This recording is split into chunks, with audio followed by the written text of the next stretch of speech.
It was supposed to be a peaceful afternoon at the local park, a quiet place where people come to relax and clear their minds. But for James Carter, a retired Black War veteran, this day would take a sharp and unsettling turn. As he sat alone on a park bench, reflecting on his years of service, an officer approached him with suspicion in his eyes. Without cause, the officer began questioning James, his tone sharp and demanding, casting shadows of doubt over a man who had once fought for the very freedoms the officer was meant to protect. But what the officer didn't know was that his own police captain was nearby, quietly observing the interaction from a distance. The captain's eyes narrowed as he watched the situation unfold, silently weighing every word and action. Would he step in and put a stop to the unfair treatment? Or would he let it continue, revealing where his loyalty truly lies? As tensions rise and the air grows heavier, one question lingers. How far will this officer go before realizing he's being watched? And what will happen when the truth finally comes to light? Stay tuned, because this story is about to take a turn no one saw coming. James Carter wasn't just any man sitting on that bench. He was a decorated war veteran who had dedicated years of his life to serving his country. But in this moment, none of that seemed to matter. The officer towered over him, asking pointed questions that felt less like routine checks and more like accusations. "What are you doing here?" the officer snapped, his hand resting on his belt. James calmly responded, "Just getting some air." But his calm tone only seemed to irritate the officer more.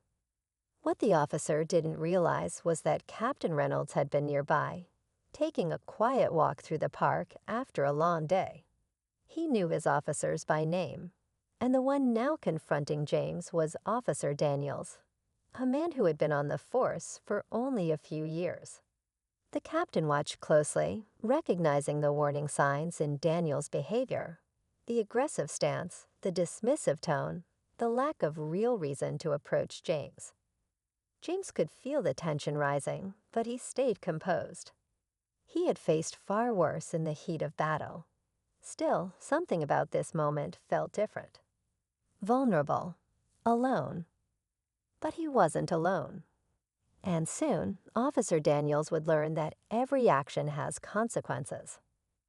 Officer Daniels' questions grew sharper, his tone more commanding. "Let me see some ID," he demanded, ignoring the fact that James wasn't breaking any laws. James slowly reached into his jacket, careful not to make any sudden moves. His hands, once steady on the battlefield, now trembled, not from fear, but from frustration. He had been through this before, too many times. Meanwhile, Captain Reynolds remained still, hidden behind a line of trees. His mind raced. This wasn't just an officer doing his job. This was personal bias bleeding into duty. Reynolds had been working hard to change the department's culture, pushing for fair treatment and accountability. But seeing Daniels act this way made him question how deep the problem really ran. Nearby, a young woman named Maya sat on a picnic blanket, quietly recording the scene on her phone. She hadn't meant to get involved, but something about the officer's tone alarmed her. Maya's brother had been through a similar situation, and she knew how easily things could escalate. Daniels leaned in closer. "What are you hiding?"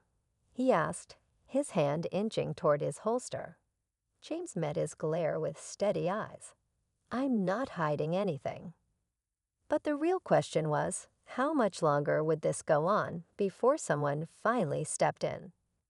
Officer Daniels' grip tightened on his belt, his body tense as if preparing for something that didn't need to happen. His voice dropped to a low, threatening tone. "I won't ask again. Show me some ID or I'll have to take further action." James stared back, his calm slowly giving way to quiet anger. He had fought for this country, yet here he was, treated like a criminal for simply sitting in a park. His hand moved slowly toward his wallet, but his eyes never left the officer's. "Is this really necessary?" he asked, his voice steady but firm. Captain Reynolds clenched his fists behind the trees, every second feeling heavier than the last. He had seen enough, but something held him back. Should he intervene now, or wait to see just how far Daniels was willing to go? The captain knew that stepping in too soon might let deeper issues slip by unnoticed, but waiting any longer could be dangerous. Maya's hand shook as she continued recording, silently praying this wouldn't spiral out of control. Her video was capturing everything: Daniel's aggression, James' restraint, the thick tension in the air.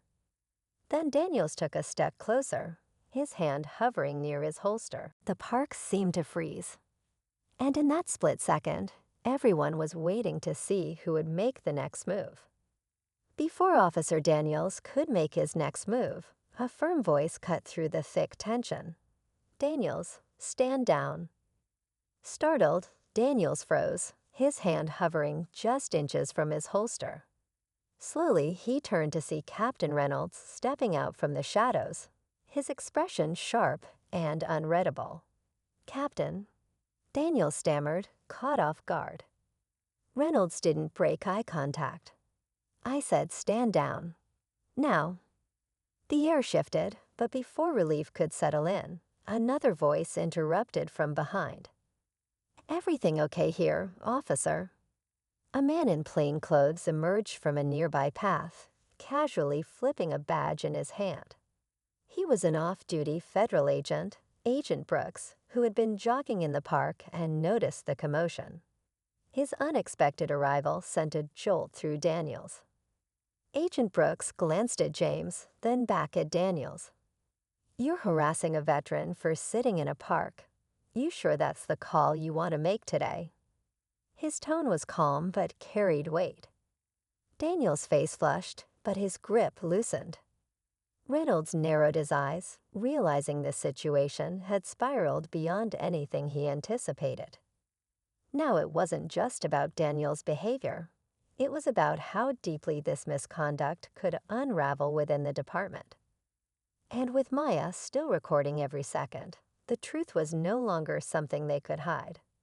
Officer Daniels slowly backed away, his face pale as the weight of the situation settled in. Captain Reynolds stepped forward, his eyes locked on Daniels. "Hand over your badge and gun," Reynolds ordered, his voice cold and steady. Daniels hesitated for a moment, but the presence of both the captain and Agent Brooks left him no choice. He unhooked his badge and weapon, placing them carefully into Reynolds' outstretched hand. James let out a quiet breath, though his posture remained tense. He had seen situations like this go wrong too many times to relax just yet. Captain Reynolds turned to him, his tone shifting.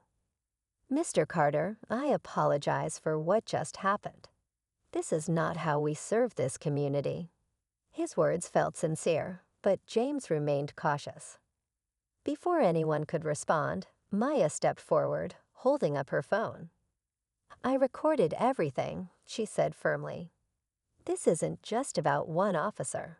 People need to see how this happens." Reynolds gave her a long look, then surprised everyone. "Send it to me. I'll make sure it's handled the right way." But then Agent Brooks' expression darkened. He glanced at Reynolds. "Funny, Captain. You're awfully quick to clean this up. Almost like you've done it before." The park went silent again. And in that moment it became clear.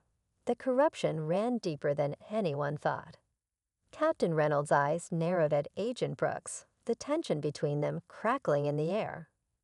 For a brief moment, it seemed like another confrontation was brewing. But then Reynolds let out a slow breath. "If you have something to say, Agent, say it." Brooks didn't flinch. "I've seen departments protect their own before. If this is bigger than one officer, you need to decide whose side you're on." Reynolds glanced at Daniels, now standing silently, and then at Maya, still holding her phone tightly. He looked back at James, who watched him with quiet judgment. The weight of responsibility settled on his shoulders. "You're right," Reynolds admitted. This doesn't end here. He turned to Maya. Post your video. Let the truth come out. My department will answer for this. Maya nodded slowly, surprised but relieved. James gave a small, approving nod, though the scars of the moment lingered. Daniels was quietly led away, his career over, but the deeper problems within the department remained exposed. As the crowd slowly dispersed, James stayed seated on that same bench, staring out over the park.